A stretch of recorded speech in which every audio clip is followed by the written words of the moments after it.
10th maths public exam question செல்லம் 2025 கேட்கப்பட்ட 2 மார்க்கும் 5 மார்க் மட்டும் தான் பார்க்க போகிறோம்.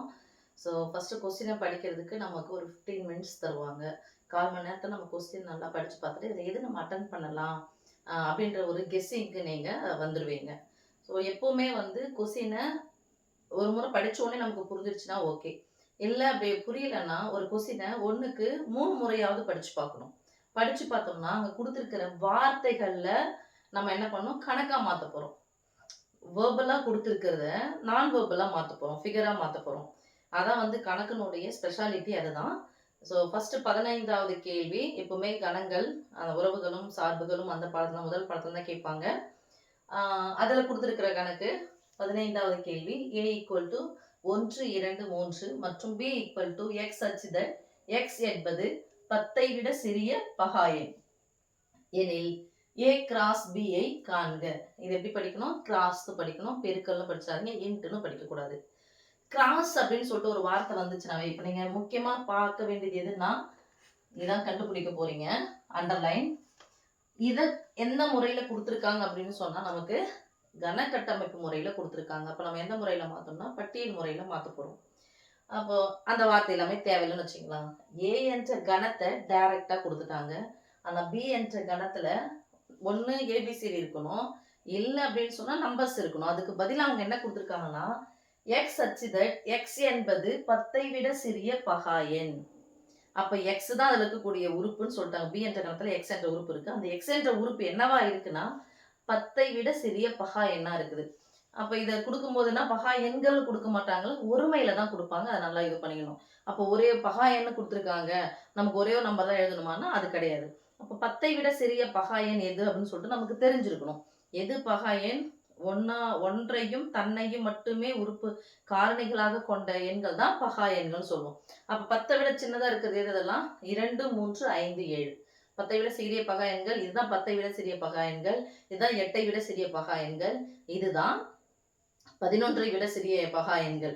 இந்த 3 இதுவுக்குமே இதுதான் வரும். எது 2, 3, 5, 7 சொல்லுங்க பார்க்கலாம். 10ஐ விட சிறிய பகா எண்கள் 2, 3, 5, 7. அப்போ ஃபர்ஸ்ட் நம்ம ஏ என்ற கணத்தை அவங்க என்ன கொடுத்துருக்காங்களோ அதை அப்படியே எழுதிக்கலாம். ஏ என்ற கணம் 1, 2, 3. அடுத்து பி என்ற கணம் நம்ம உறுப்புகளா எழுத போறோம், பட்டியல் முறையில எழுத போறோம்.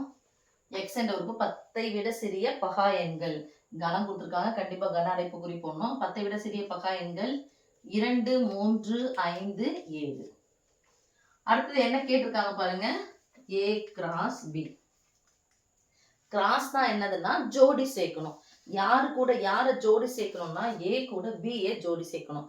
அப்ப ஏல எத்தனை உறுப்புகள் இருக்கோ இவங்க எல்லாரும் போயிட்டு பி கூட என்ன பண்ணணும், ஷேக்கன் கொடுக்கணும்.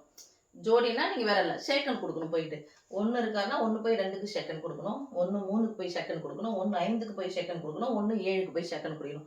அதுக்கப்புறம் மீதி 2 அதே மாதிரி கொடுக்கணும், 3. எல்லாருமே போனோம்னா ஒரு வீட்டுக்கு இன்னொரு சொந்தக்கார வீட்டுக்கு போனோம், எல்லாரையும் நல்லா இருக்கீங்களா எல்லாத்தையும் பேசணும். அதுதான் இது. அப்போ ஏ கிராஸ் பி ஃபர்ஸ்ட் யாரில் வெல்ல வைக்கணும்னா ஏ என்ற கணத்தில் உள்ள உறுப்புகள்ல முதல் உறுப்புல வெல்ல வைக்க போறோம். அதுக்கப்புறம் யாருக்காங்க பி. அப்ப ஏ இது பி 1, 2 கன அடைப்பு குறி கண்டிப்பா போடணும். கிராஸ்ன்னு போட்டாவே கன அடைப்பு குறி. இந்த கன அடைப்பு குறி போட்டுட்டு சிங்கிள் பிராக்கெட் போடணும். ஏன்னா நம்ம ஜோடி சேர்க்க போறோம், ஷேக்கன் கொடுக்க போறோம். 1 ஃபர்ஸ்ட் யார் கூட போய் கை கொடுக்குறாரு, 2 கூட. 1, 2. அடுத்து 1 யார் கூட போறாரு, 3 கூட ஷேக்கன் பண்றாரு. 1 5 கூட ஷேக்கன் பண்றாரு. அடுத்து 1 7 கூட ஷேக்கன் பண்றாரு. ஸோ தனித்தனியா ஷேக்கன் பண்ணிட்டு போறாரு, அதான் தனித்தனியா போட்டிருக்கோம் ஒரு பிராக்கெட். இது டபுள் பிராக்கெட், இது சிங்கிள் பிராக்கெட், கமா போட்டாச்சு, கமா. அடுத்து யாருக்காங்க 2 போயிட்டு யார் கூட ஷேக்கன் பண்றாங்க, 2 கூட, அப்புறம் 3 கூட, அப்புறம் 5 கூட, அப்புறம் 7 கூட. சொல்லுங்க பார்க்கலாம். 2, 2, 2, 2, 3, 2, 5, 2, 7. அடுத்தது 3 இருக்காரு. இவரு போயிட்டு என்ன பண்ணணும், எல்லாரும் கூட ஷேக்கன் கொடுக்கணும். சொல்லுங்க பார்க்கலாம். 3, 2, 3, 3, 3, 5, 3, 7 முடிஞ்சிச்சு. ஷேக்கன் கொடுத்து முடிச்சிட்டாங்க, க்ளோஸ் பிராக்கெட்.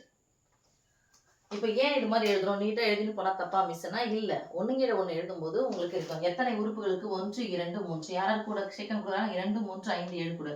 பாருங்க இங்க 1, 2, 3 இருக்கு. 2, 3, 5, 7. இது ஃபுல்லா 2, 3, 5, 7. ஸோ நீங்க பதற்றமா போட்டா கூட தப்பு இல்லாம போறதுக்கான வாய்ப்புகள் வந்து ரொம்ப அதிகம். சரி, இது எப்படி மிஸ் 2 மார்க் வந்து க குடுப்பாங்க அப்படின்னு சொன்னா, ஃபர்ஸ்ட் பி என்ற கணத்துக்கு 1 மார்க்.